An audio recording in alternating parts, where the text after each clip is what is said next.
Well, there are many dangers, I think. Of course, the first one is that we would lose control at the local level, which I think is an important area. And also, of course, the police chief would not be able to appoint his administrative assistants at all. Under the state system, the only person that we can appoint is the police chief and no other people.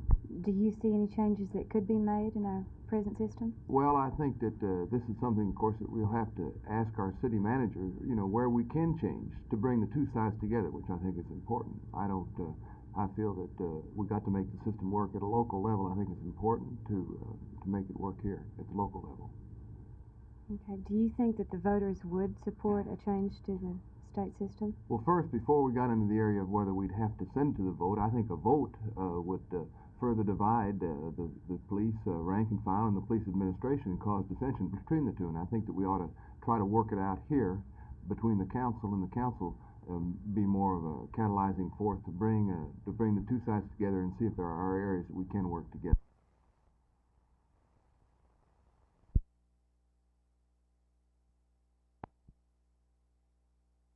Yes, I think very definitely that organized crime exists in Texas on a local basis. I think we have a higher degree of criminal organization than that. I think that degree of organization has reached at least the syndicated level, in that there is some connection between organized crime in our great metropolitan areas. Have you noticed any evidences of organized crime presently in Fort Worth? In Fort Worth, certain evidences of organized crime are beginning to appear in such manner as to suggest a quiet and unobtrusive infiltration already accomplished. In short, there is evidence that suggests that a base for future operations has been established in Fort Worth and Dallas as well.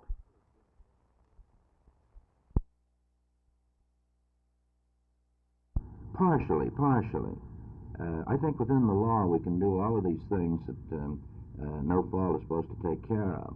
But workman's compensation is good. When that first came in from the Follets in Wisconsin, everybody was yelling socialism and saying that this was the end of the free enterprise system. The lawyers are saying that now.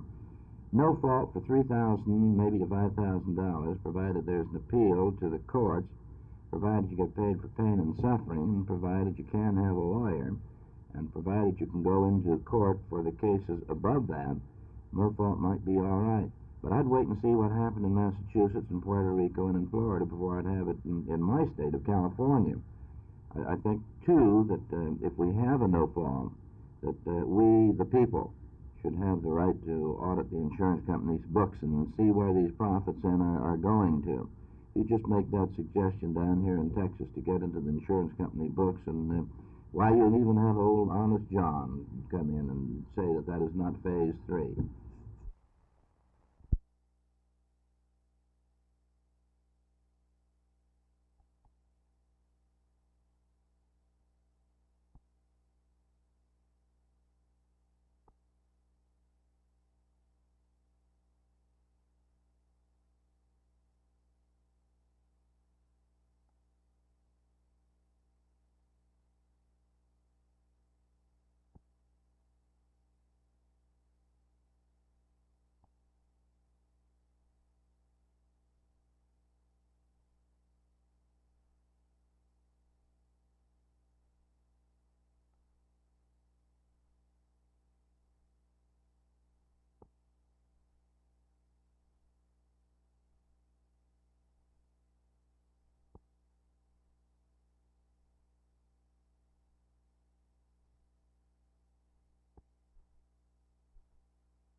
I'm on the defense side.